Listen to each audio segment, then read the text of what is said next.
Hello, hello. Welcome to MTG Unraveled, where we each choose a magic card and over-explain it to distract you from your current hyperfixation. I'm Rafa, and we have a returning guest to fill in for Ryan. I'm Kenny.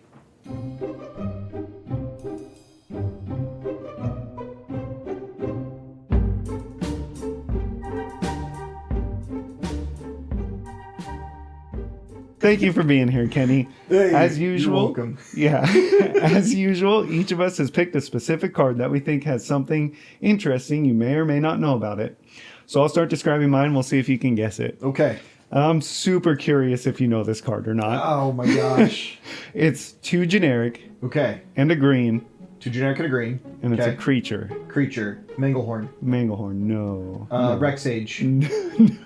No, that's a good one, though. It's an elemental, and it's a rare from Future Sight, so around 2007. Okay, Future Sight. Okay. let me give you its power and toughness, because this is going to give it away whether you know it or not. Okay. It's an 8/0. Oh, I do know that one. I just don't remember the name of it. Yeah. One. Yeah, it's part of the combo. Yeah, it's a very cool card. It's got Trample 2, and its name is Force of Savagery. That's the one. That's sweet. Yeah, it's a fun card. Yeah. What's your card? So my card is 2 mana, 1 generic and a red, and it is a creature. Generic red. Hexing Slasher, or whatever that new one is. No, Hexing Squelcher? No. Squelcher. No, that's a great guess, but that is not my card. Inti! It is not NT. Oh. It is a rare, which it does have in common with NT. Rare. Okay, I got a few more. Ryan did one in a red too, and I guessed a whole bunch. I had like a ton off the top of my head that day. Yeah. Got like nothing. Evora. No, what? Is it a legendary? It's not. It is legendary. Legendary? Okay. So it's a red commander. Magda? It's Magda. Okay. Yeah. Why didn't I guess that first? Yeah, well, I tried to throw you off by talking about something completely different when I got here, but no, it is Magda. Yeah. Which, for those of you that don't know, is a legendary creature, Dwarf Berserker, which says other dwarves you control get +1/+0. Whenever a dwarf you control becomes tapped, create a treasure token. Sacrifice 5 treasures, search your library for an artifact or dragon card, put that card on the battlefield, then shuffle.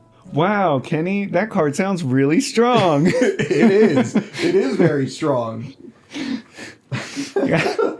Okay, I'll start talking about mine real quick, and then you can tell us all about Magda. Yeah, I'd love to. So you get 8 power at the cost of immediately dying. If you can't increase the toughness of Force of Savagery, then it just goes away. So what do you do with this card? I don't know, it seems bad. Yeah. Which means you've used it a few times, I'm sure.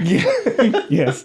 I've actually never played this card, but I have commander decks down here that I'm going to tell you, put it in the deck. It's cool. Okay. But I mean, obviously, if you have any Lord effects, it's an elemental, so a lot of elementals are popular right now. I don't know if there are any elemental lords or not, but 3 mana for 8 power is a very, very good rate. Does Horde of Notions buff elementals? Horde of Notions. I don't even know the card. Things like Metallic Mimic don't work with it, though, because that puts a +1/+1 counter on it, but Gotcha. state-based actions are checked before that +1/+1 counter would go on there. But like Adaptive Automaton would work. Because that one just is a static ability, right? Yeah, once It's you the 1 declare the mana. creature type. Yeah, Yeah. so that one would work for it. So if Okay. you have that, then it'd be a 9/1 trample for 3 Yeah. mana, which is pretty good. Yeah, that's pretty good. Yeah, so there's one rule in the Gatherer, and I felt like they got a little sassy. So you tell me if I'm just reading into this too much. Okay. So the rule says verbatim, yes, Force of Savagery has 0 toughness. It will be put into its owner's graveyard as a state-based action immediately upon entering, unless an effect puts it onto the battlefield with a counter on it, such as Chorus of the Conclave would. Or a static ability boosts its toughness, such as Glorious Anthem would. A triggered or activated ability that boosts toughness won't have its effect fast enough to save it. Yeah, it sounds like they were trying to be a little bit catty there. Yeah. They were like, yeah, it sucks to suck. Yeah, it feels like they were like, we've answered this question a million times at this Yeah. point. Yes, you're all right. That's what happens. There's been one reprint of this card in Mystery Booster The List. Okay. The art's by Dan Scott. It looks like a giant elemental in the background of some trees. It's huge. is Yeah. what it looks like. Yeah. Okay, that makes sense to me. And Big cards in Magic are always interesting. Like, I didn't realize that Zakama was huge until I looked at like the rest of the small city and how small the birds were next to one of the Zakama heads. And I was like, oh, that's a big dinosaur. Let me turn my mockingbird into it. Oh, yeah. It'll be a little tiny one. No.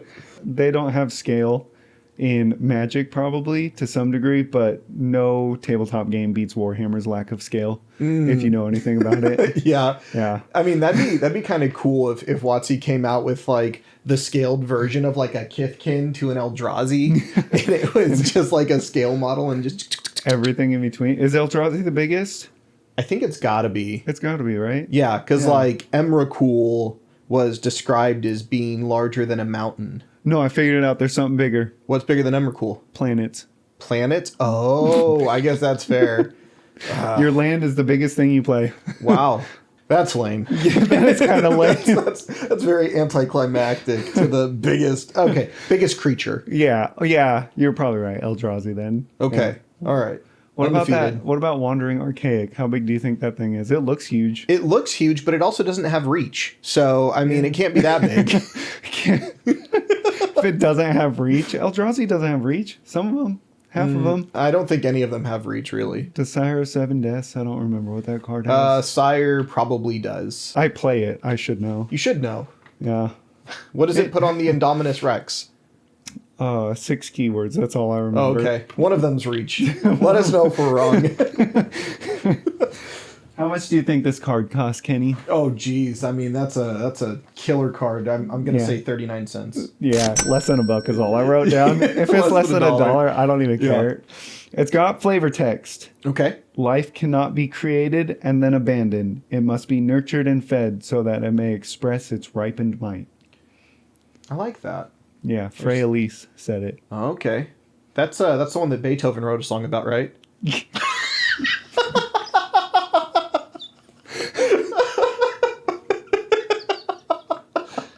Oh, that is like an A-tier dad joke. I've never heard that. That is so good. Oh man, I don't know if you saw, Ryan brought puns into this show before I did, and I felt like I quit. I can't even just replace me. Got him. Yeah. Okay, so I found 3 decks. Okay. That I would put this card in, and that's all I got for this card. Yeah, that's EDH Rec 3. I mean, it sounds right. Well, no, they had like 25 decks that somebody included this in. Okay, that's a lot more than I thought it would be in. I found 3 that I would consider it in. Let's hear it. Yeah, in my professional opinion. Okay. Valraz. I don't remember exactly what he does actually now. He's the troll from Gatecrash that is 1 generic, a black and a green. Yeah. And then it's got the ability the scavenge to spend 3 to put 8+1/+1 counters on something. Yeah, so 8 counters for 3 mana. That's pretty good. Yeah. That's a good rate. Okay. Eshki, Teamer from Tarkir, Dragonstorm. Do you remember the commander? No. So she can put +1/+1 counters on herself, draw cards, and deal damage to opponents. So for 3 mana, you trigger all 3 of those things. Okay. She gets +1/+1s, you draw a card and deal damage to opponents. Yeah, that's sweet. That's pretty good for 3 mana. Yeah. And then Crush the Blood Braided decks. Oh, I love Crush. Yeah. So it makes sense on that one too, in my opinion. Like, it's not an auto include in any of these decks, but you could put them in there and justify it. So, fun story about Crush. So, one of my first playmats ever, if not my first playmat, was Steve Argyle's Crush the Blood Braided. And my older brother got it for me because we had played in an SCG Open that he top 16'd. And he made it to GP Salt Lake City. Wow. And when he went to Salt Lake, he was playing Fright, which was French Unburial Rites in Standard at the time. So this is Kessig Wolfrun, this is Innistrad. And so he went to Salt Lake City.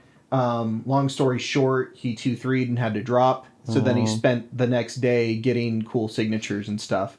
So my Crush the Blood Braided mat is from GP Salt Lake, signed by Steve Argyle. That's so sweet. Yeah. Yeah, we have Steve Argyle's our favorite artist. He's so chill. Yeah. He's so cool. He's very cool. If you see him at a live event, go say hi. He's awesome. Yeah. All right. Tell us all about Magda. I'm going to tell you all about Magda. Try to keep it under an hour. I will be even better than that. I was just kidding. So, to explain the card in game, Magda is a 2 CMC commander for a Typal deck that is full of bad dwarves. There's a handful of decent ones, and they do most of the heavy lifting. Artifact dwarves or robo dwarves are the primary winning cards inside of the deck. The reason that is there's a lot of effects that allow you to tap down an artifact and untap an artifact. With Magda, the number one way that you win is Clock of Omens. Oh. And that every time that happens, Clock of Omens is a 4 generic artifact that if you tap 2 untapped artifacts, you can untap an artifact. So with Magda, Clock of Omens, and a Robo Dwarf, you can make infinite tap treasures, which allow you to tutor up your deck. I did that without notes. So it's like you've played it a few times. A few times. So my experience with the card is that I do play this card in cEDH. And after checking my Mox field, I have had the deck built and modified for 68 pages of edits since April of 22. Holy cow. So that's commitment. Yeah. So the only deck that I've had built longer than that is Selvala. Oh, really? I didn't know that. Yeah. So for Magda, everyone listening, watching, there's a great Discord community, and they head up the Magdanomicon by Shotokan, and he is the absolute guru of Magda. I mean, they talk about combinations and the ways that cards interact that I don't think most people would even think of. Hot tech for Magda players. There is a card from Lorwyn Eclipse that is a common that is a shape changer mana rock. It's the really? 3 mana, I think it's called the Furlock Core. Oh, can it turn into like a 4/4 artifact creature, right? Yeah. But every time it taps for mana, if Magda's on the battlefield, it generates a treasure as well. Oh, that's cool. And because it's a shape changer, you can automatically untap it even when it's not a creature with your Clock of Omens combos. So it's harder to interact with. You need artifact removal to get rid of it, not creature removal. Yeah. And that's one of the cool things about Magda is you're not looking for like the biggest, splashiest cards. Like the deck doesn't need to play Hexing Squelcher. Yeah. Because you can't counter anything. It's being put onto the battlefield. Yeah. So the first release of the card was in Kaldheim. It has been reprinted once in a Secret Lair drop. It was illustrated by Slalomir Maniac and Dizo. The Slalomir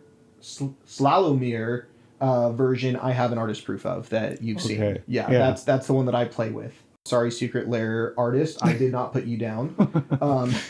We can put that in like here. We'll just drop it. And that was with the Outlaws of Thunder Junction. Magda has a wanted poster card. That's cool. Yeah, it's not my favorite art, but it's cool for some people. I like the Mind Break Trap. Oh yeah. So. That's the one that I have in most of my decks. Is that Mind Break Trap. Formats that this is legal in is it's easier to exclude what it's not. So it's not legal in Standard, Alchemy, and Pauper because it's a rare. Prices of the card, guesses on Magda. We're just going base, right? Yeah, base version. We'll go $5. $1. $1? Magda is $1. You can get into cEDH for $1. Just you heard it here. No, but it is a really interesting thing because Magda, if you were to play budget high power or budget cEDH, almost all of Magda's combos and all of what makes Magda as powerful as it is can be built for under $100. Yeah. It is one of the few decks that you can run basic mountains, a bunch of common dwarves from Odyssey and sets that they just never really got any love, and be very competitive. And I think that makes it so that the barrier to entry is low. When I started building Magda, I think my deck was less than $300, and now it's obviously scaled because I've gotten cool versions and everything else. See, but if you sit down with a Magda and tell me it's bracket 3, I'm not going to treat it like a bracket 3. No, I think that's an interesting discussion that we could probably have at a different time. But I think that Magda is inherently a bracket 4. Yeah. As I think that most commanders that tutor out of the command zone should be. Yeah. Because it's too easy to establish combos. Especially, not even just tutor, but cheap tutor. Because I'm sure you could come up with a case where this commander tutors, but it costs like 10 mana or something. Yeah. You know, something crazy. Yeah. That could probably still be a 3. Yeah, I mean, because Magda is coming down on turn 2 at the latest. And ramping you. Yeah, and I mean, that is one of the interactions that's really cool about Magda, is it turns all of your dwarves essentially into mana dorks, which is something that red doesn't have access to. Yeah. So when we're messing with it, that's a really powerful effect. Foil version of Magda is under $6, $5.98. Oh. Those are TCG player prices as of today. For rules, Magda's triggered ability doesn't allow you to tap any dwarves. You have to find some other way to tap them. Like you said, they were sassy with your rules. They were also sassy with Magda. They said attacking is still a great way to go. Yeah, there's so much unnecessary wording in the rules text that blows me away. Yeah, it's like, tell me how you really feel as you were writing these down. I mean, it's a game. They should mess around. Yeah. So I love it. But yeah, it's just funny to me. Yeah, and then the other rule is that for the triggered ability to trigger, a dwarf you control has to actually change from untapped to tapped. If an effect attempts to tap a dwarf you control while it's already tapped, the ability won't trigger. You can't tap a tapped creature. Yeah, that's kind of good to know because you can still target a tapped creature with a tap ability. Correct. Which is probably what that's in there for, is someone would be like, no, I'm tapping it with this ability. No. Yeah. No, it's already tapped, and tapping is a part of the cost, right? Yep. So one of the cards that was printed within Kaldheim that made Magda really, really appealing to a lot of players was the card Maskwood Nexus. Yeah. Maskwood Nexus is a 4-mana artifact that makes it so that cards you own that are on the battlefield or in your deck are all creature types. So it turns every creature into your deck into a dragon, so now Magda can tutor all of those.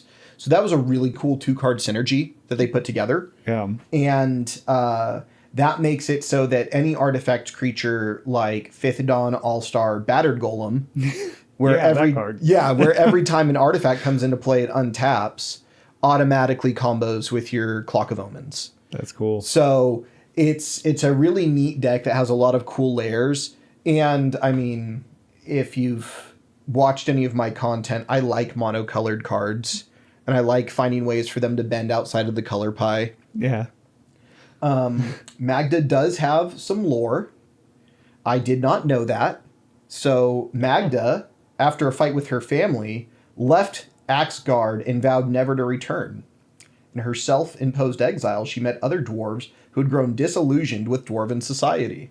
Together they formed a band of outcasts who wander the realms, looting and plundering as they go. That's why she's the Brazen Outlaw. That's cool. They have become notorious as thieves and raiders, and so far no one has been able to stop them. At some point in their travels, Magda and her crew discovered an abandoned clutch of dragon eggs.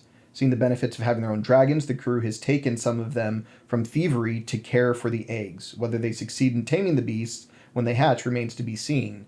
And she found her way into Thunder Junction through an omen path.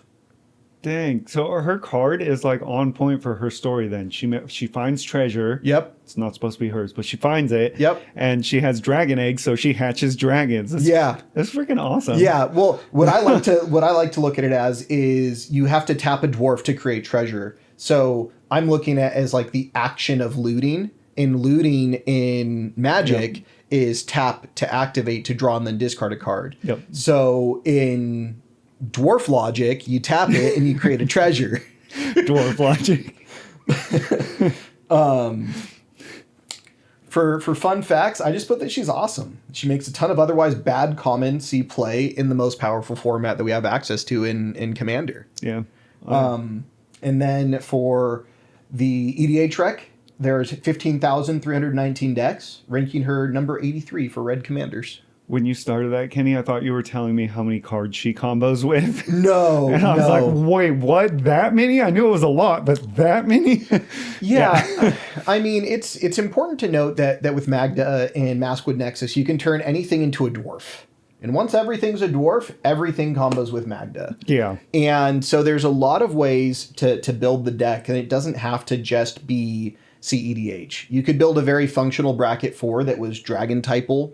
Lots of people do things like put in cards that aren't dragons or dwarves, and they play lots of shape changers, and then they use Maskwood Nexus to make everything tutorable in their deck.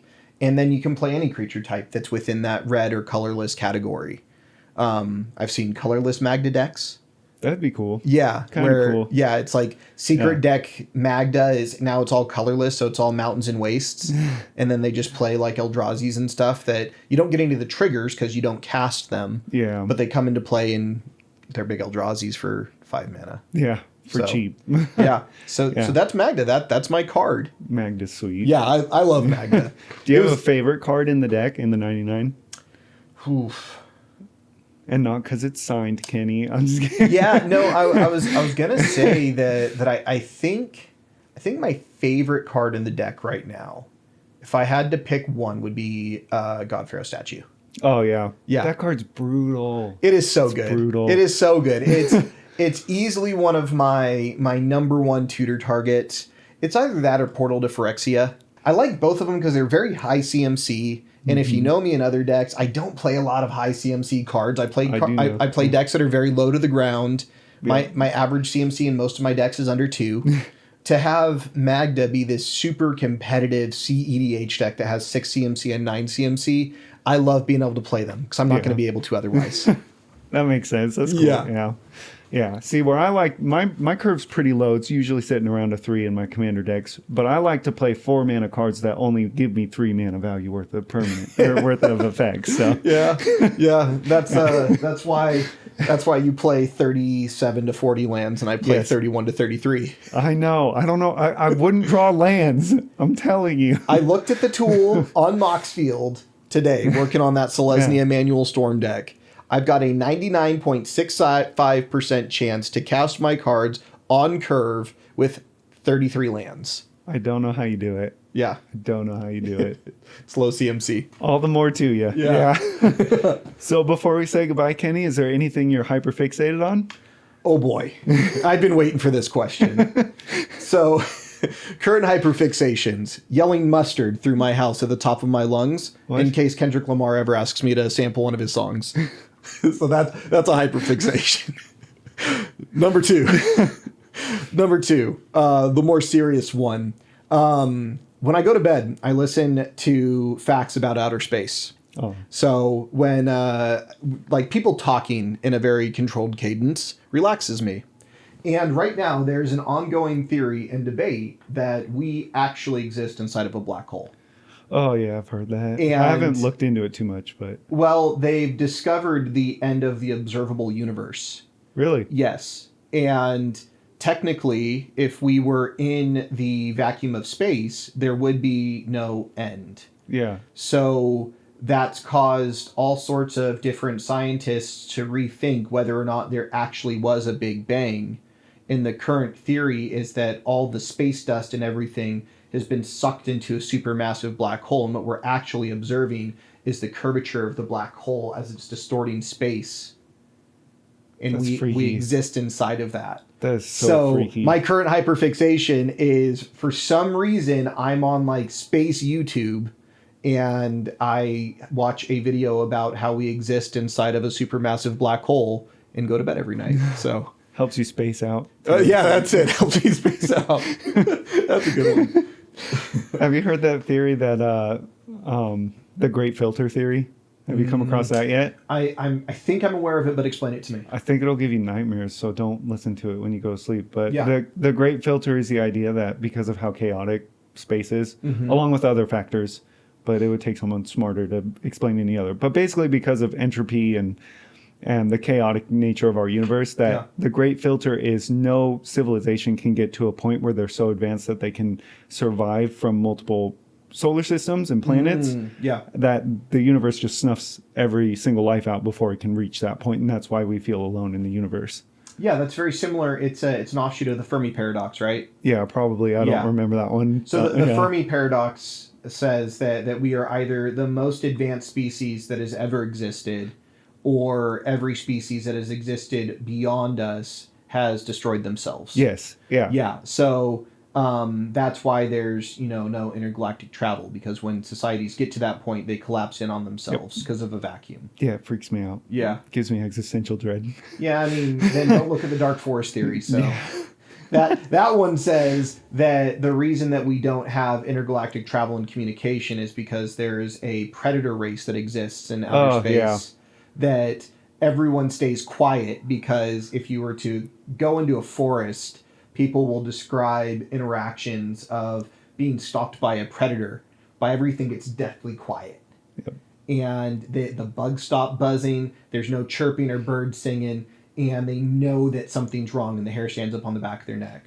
Well, the theory says that within the universe there's a super predator, and everyone that tries to communicate out is found by that predator and snuffed out. Yep. So, Yeah. space is freaking cool. It's the 3-body problem. Have you read that? Yes. Yeah. I also watched the show on Netflix that has Yeah. a season 2 coming out. Yeah, I'm excited. Yeah, it's going to be good. Yeah. All right. I can talk about space all day too. Yeah, hey, let's do it. Look at that. Who knew? Yeah. So where are you on the internet, Kenny? You can find me on most social media platforms. My name is NukeMTG. So I'm on TikTok, Instagram. I do some YouTube shorts. And then, on any one of those, I've got a link tree that'll take you to where I'm at. It's fantastic content too, and I've kept up on it. Thank you. I get on TikTok once or twice a week, but when I do, I make sure I want to watch your videos. That's like the Dos Equis quote. I don't always get on TikTok, but when I do, I watch Yes. NukeMTG. Yeah, exactly. Yeah, hey, that's a good one. And you can find us on TikTok and Twitch at Dicentric Games for more Magic content, live streams, and other nerdy shenanigans. If I'm ever doing anything, you'll see me online as Socratic Irony too. We hope you learned something new. Let us know if there's anything else interesting about the cards we chose and what you found out about them that was interesting in today's episode. And if you would like to share any of the quirks that Magic has hidden in their cards, join the Discord in the description. If you have questions or suggestions for the show, please leave a comment or send us an email. Thank you, everyone. Enjoy your week. Click all the buttons. Do all the things. Bye.